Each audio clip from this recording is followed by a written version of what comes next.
Voici Inti, dans une rue de Paris.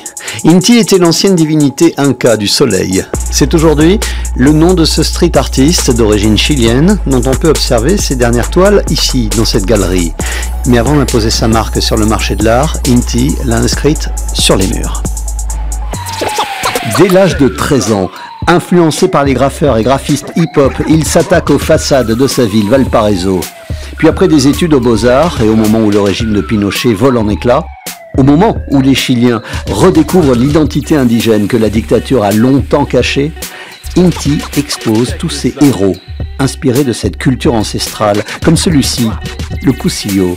Le Cusillo est un personnage clé du carnaval. C'est un clown, un esprit farceur et provocateur qui se joue des tabous.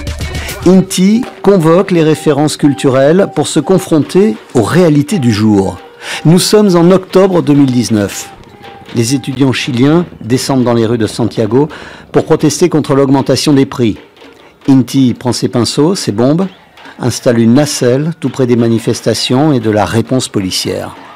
Il s'approprie une façade et voici ce qui apparaît quelques jours plus tard. Une combattante, une artiste résistante. J'étais en train de faire une dame qui lutte à travers de la musique. Mais en même temps, toutes les manifestations ils ont commencé à attirer les gens à les yeux. Les gens ont commencé à perdre les yeux. Et donc j'ai mis 2 fleurs, que pour moi c'était le meilleur moment de ma carrière comme artiste, définitivement, parce que imagine que toute la vie tu es en train de chercher un moment où ton travail il fait sens, c'est cohérent avec la réalité.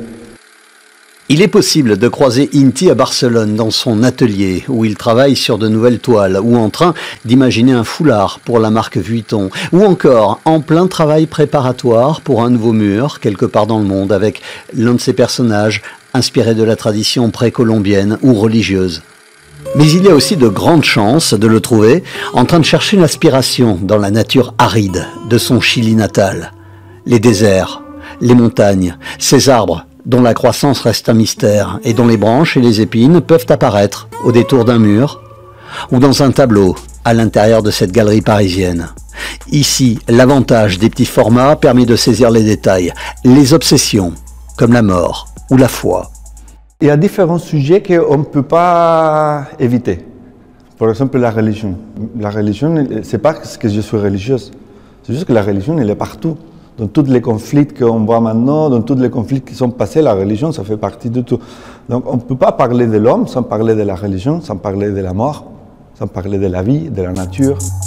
Après les murs du Chili, de la Colombie, des États-Unis, du Liban, de la Norvège, de la Belgique, cet ambassadeur du street art sud-américain sera bientôt visible devant un mur de Porto Rico. Avant que ça fasse le tour des réseaux sociaux, allez vous promener dans un quartier populaire de Lisbonne. Vous y découvrirez l'une de ses plus belles madones.